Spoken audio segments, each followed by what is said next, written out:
Assalamualaikum warahmatullahi wabarakatuh.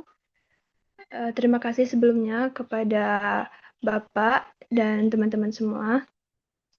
Selamat siang. Kami dari kelompok 5 ingin mempresentasikan materi kami mengenai koleksi preparasi dan identifikasi alga. Perkenalkan, saya Nadia Lini Junifa sebagai moderator. Selanjutnya, kepada Kak Anissa. Saya Anissa Rahmi sebagai pemateri. Saya Faskia Oktriani Putri sebagai pemateri. Saya Nasdi Rizky sebagai pemateri. Baik, materi pertama akan disampaikan oleh pemateri pertama. Kepada pemateri pertama dipersilahkan.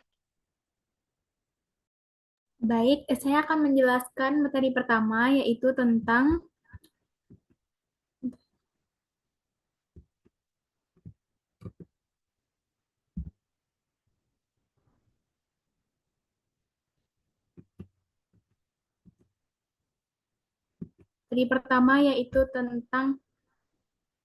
teori tentang alga. Alga sendiri itu memiliki ciri-ciri. Yang pertama yaitu dalam dunia tumbuhan, alga termasuk ke dalam dunia Talophyta, yang merupakan tumbuhan talus. Karena belum mempunyai akar, batang, dan daun yang terlihat secara jelas. Alga ada yang bersel tunggal dan juga ada yang bersel banyak. Dan alga bahkan dapat dianggap tidak memiliki organ seperti yang dimiliki tumbuhan, akar, batang, daun, dan sebagainya. Dan alga mempunyai ciri-ciri itu bisa ganggang atau disebut dengan alga itu bersifat autotrof, dapat menyusun makanannya sendiri. Hampir semua ganggang atau alga bersifat eukariotik. Dan habitat hidupnya itu ada di air tawar, laut, dan tempat-tempat yang lembab. Dan tubuh ganggang atau alga terdapat zat berwarna atau pigmen yaitu yang pertama vicocyanin warna biru, klorofil warna hijau, vicoxanthin itu warna perak atau coklat, vicoerythrin itu warna merah, karotin itu warna keemasan, xanthofil itu warna kuning. Selanjutnya yaitu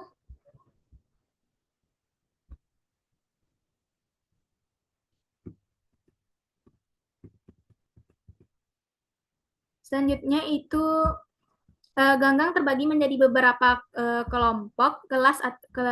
Untuk pertama ada Sericophyta, ada Chlorophyta. Yang pertama kita membahas tentang Sericophyta, itu alga keemasan. Itu dia dengan ciri-ciri pigmen dominan ala xanthofil, tubuh berbentuk talus atau multiseluler walau ada yang uniseluler. Habitatnya itu ditemukan di air tawar dan air laut. Selanjutnya itu berperan sebagai plankton di perairan. Selanjutnya itu adalah Chlorophyta, itu alga hijau.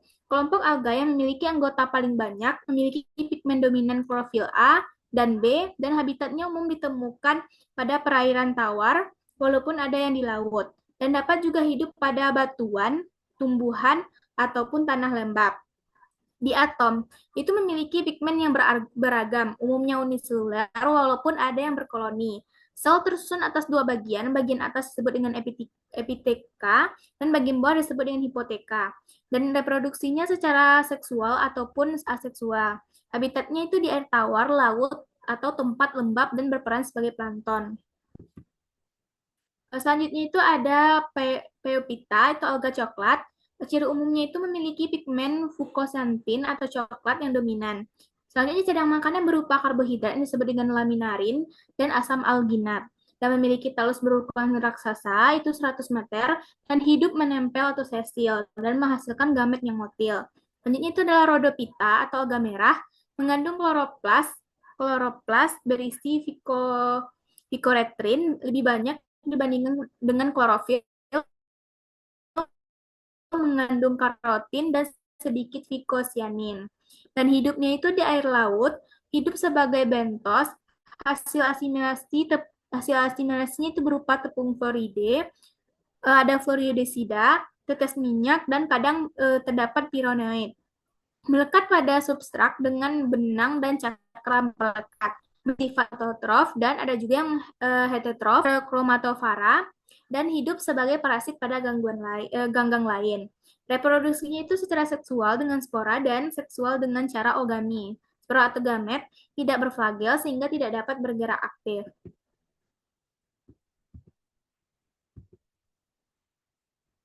Materi selanjutnya akan dijelaskan oleh Rizky. Kepada Rizky dipersilahkan.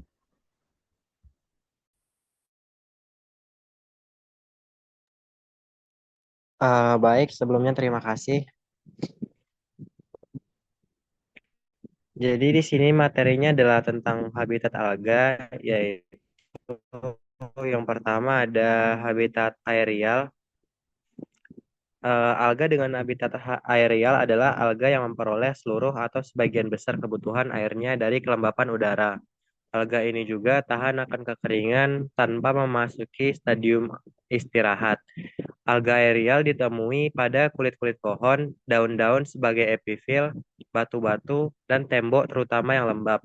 Sebagian besar dari alga berasal dari kelompok Sclerophyceae, misalnya Trentepolia, Protozosus, dan Phraciola. Selanjutnya ada alga terestrial, di mana dia itu lebih banyak mendekati ke arah aerial daripada ke arah akuatik, namun begitu relatif untuk membatasi antara aerial dan terestrial atas dasar sumber air. Alga terestrial itu adalah jenis-jenis dari Chlorophyceae, Sinapo, Sina, Sina, Sinophyceae, Xanthophyceae, dan Bacillariophyceae. Nah, lalu ada alga akuatik. Alga akuatik itu dapat bersifat planktonik atau melekat sebagai bensos pada suatu substrat di perairan. Alga benti dapat tumbuh pada. Jadi ada tiga, yaitu alga epipelik adalah alga yang tumbuh melekat pada substrat lumpur atau pasir. Lalu ada lalu alga yang tumbuh melekat pada batu dan alga yang tumbuh melekat pada tumbuhan. Mungkin ini saja yang dapat saya sampaikan. Terima kasih. Saya kembalikan kepada moderator.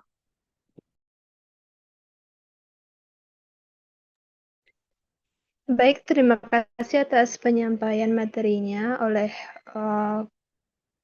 pemateri kedua. Materi selanjutnya akan saya jelaskan sendiri, yaitu mengenai identifikasi alga, terkhusus kepada pendekatan morfologi. Nah, mengapa identifikasi alga ini penting? Alga sama dengan kelompok polyphyletic, yaitu bakteria hingga chromalvolata. Jadi identifikasinya tidak bisa hanya dari warna. Identifikasi dasar meliputi pigmen, struktur sel, dan jalur evolusi. Next.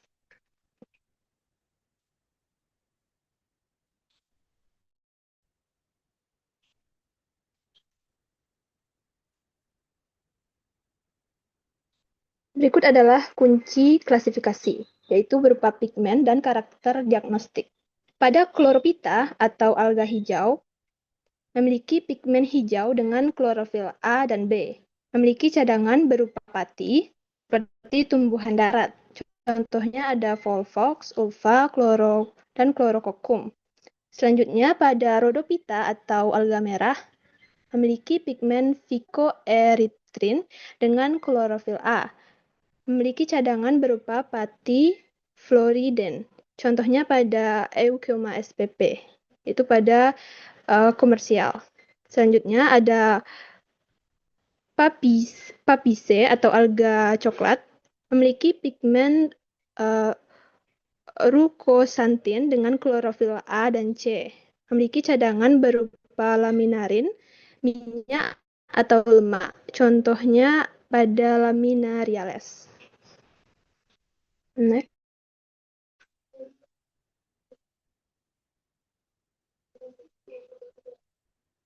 Berikut beberapa tahap preparasi sampel. Yang pertama itu ada tahap fiksasi dengan formalin 2 hingga 4% atau larutan gold. Nah, masalah utama yang sering timbul adalah penyusutan biovolume sel. Dalam waktu 24 jam, terjadi penyusutan sebesar 6-19%. Pada 1 bulan itu terjadi penyusutan sekitar 35 hingga 40%. Sehingga hanya tersisa 60 hingga 65%. Nah, solusinya adalah analisis dalam 24 jam atau gunakan faktor koreksi. Next.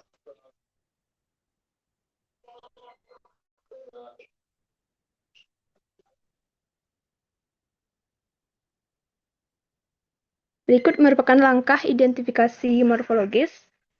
Langkah pertama yaitu perbesaran rendah pada perbesaran 10 kali hingga 40 kali. Dapat menentukan tipenya berupa uniseluler, koloni, atau filamen. Pada langkah kedua yaitu perbesaran tinggi pada perbesaran 100 kali hingga 400 kali, itu dapat diamati karakter diagnostik berupa bentuk kloroplas. Jika helix itu merupakan spirogyra, flagella ada atau tidaknya, struktur koloni atau filamen, pirenoid, dan dinding sel.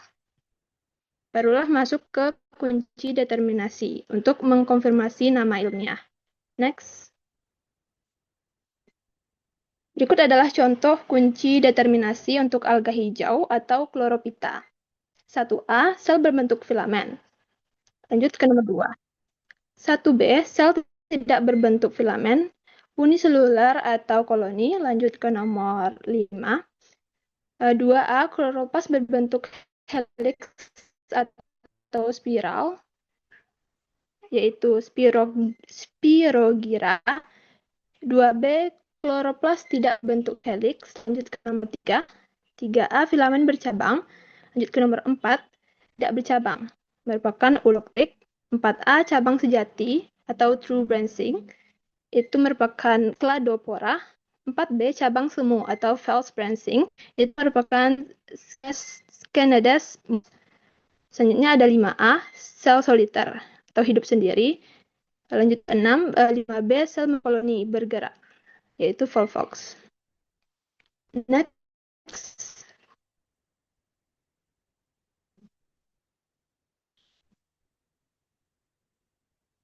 Baik, sekian materi yang dapat saya sampaikan. Saya kembalikan kepada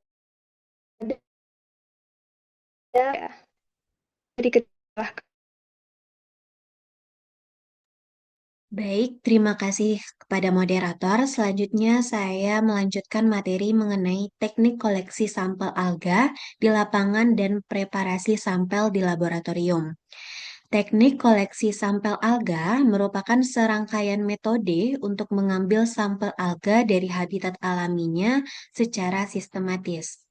Preparasi sampel alga merupakan proses penanganan alga di laboratorium agar dapat diawetkan, dianalisis, dan dijadikan herbarium. Nah, manfaat dari koleksi dan preparasi alga ini, yang pertama yaitu dapat mendokumentasikan keanekaragaman alga di suatu perairan. Yang kedua, dapat diidentifikasi taksonomi jenis alga tersebut.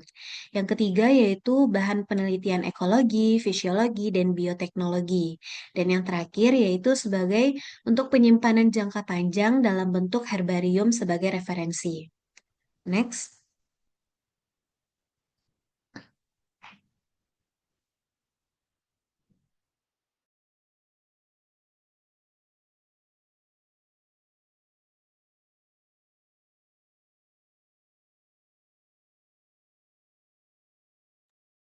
Selanjutnya yaitu teknik koleksi di lapangan. Nah, alat dan bahannya ada pisau atau gunting, ada wadah, botol atau plastik, ada label, spidol, GPS, kamera, alkohol, dan juga sarung tangan.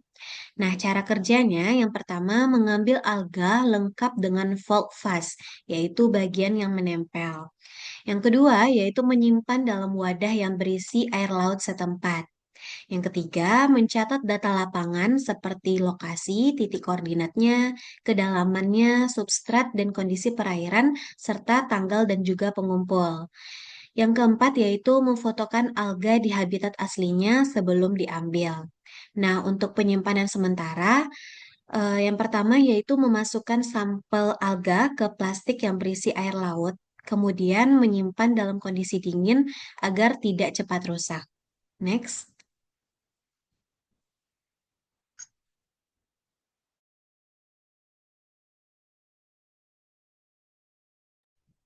Selanjutnya yaitu ada preparasi sampel di laboratorium. Nah, alat dan bahan yang digunakan yaitu ada larutan FAA, yang kedua yaitu ada kertas herbarium, yang ketiga ada plastik dengan ukuran 35 kali 50 cm, selanjutnya ada koran atau kain sebagai penghisap air nantinya, selanjutnya papan atau kayu lapis, dan yang terakhir yaitu ada label. Nah, cara kerjanya, preparasi sampel di herbarium ini kita dapat menggunakan herbarium, yaitu ada dua, herbarium basah dan juga herbarium kering. Cara kerja dari herbarium basah, yang pertama yaitu mencuci semua sampel alga yang diambil dari lapangan dengan air bersih. Yang kedua, memasukkan sampel alga ke dalam botol herbarium. Yang ketiga, merendam dengan larutan FAA. Semuanya terendam dan kemudian tutup hingga rapat. Yang keempat, kita dapat mengidentifikasi dan juga memberi label pada setiap herbarium. Labelnya berisi tempat, tanggalnya diambil, habitat, nama kolektor, nama derminator, nama spesies, dan juga nama daerah dari spesies tersebut. Next.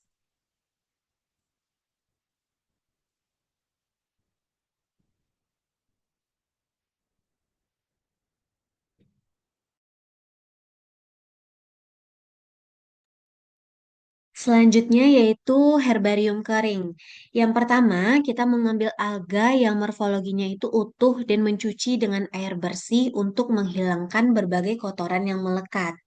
Yang kedua, menuangkan air laut ke dalam nampan plastik sampai lebih kurang separuh volume nampan. Yang ketiga, memasukkan kertas herbarium ukuran standar tadi ke dalam nampan sebagai penyentuh dasar nampan.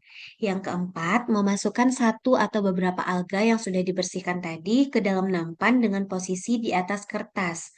Kemudian, spesimen alga ditata sesuai dengan yang kita inginkan. Lanjut, yang kelima yaitu mengangkat kertas bersama alga dari nampan secara perlahan. Yang keenam, menempatkan kertas bersama alga di atas koran, kemudian ditutup lagi dengan koran. Yang ketujuh, menyimpan di tempat yang kering, atau biasanya kita menyimpan di dalam oven selama 2 hari. Nah, korannya itu nanti diganti sampai spesimennya itu kering dengan sempurna. Selanjutnya, yaitu kita dapat mengidentifikasi dan juga memberi label. Lalu baru kita tempelkan pada kertas herbarium. Nah, dengan label yang berisi sama seperti herbarium basah tadi, yaitu ada tempat, tanggal diambil, habitat, nama kolektor, nama determinator, nama spesies, dan juga nama daerah dari spesies tersebut. Nah, gambar ini bisa dilihat. Nomor 1 itu merupakan alat penyempres atau kayu. Nomor 2 itu merupakan kertas herbarium. Yang ketiga itu merupakan kain atau koran sebagai untuk menghilangkan air sebagai penghisap. Yang keempat itu kertas penghisap, dan yang di atas itu juga merupakan alat penyempres atau kayu. Next.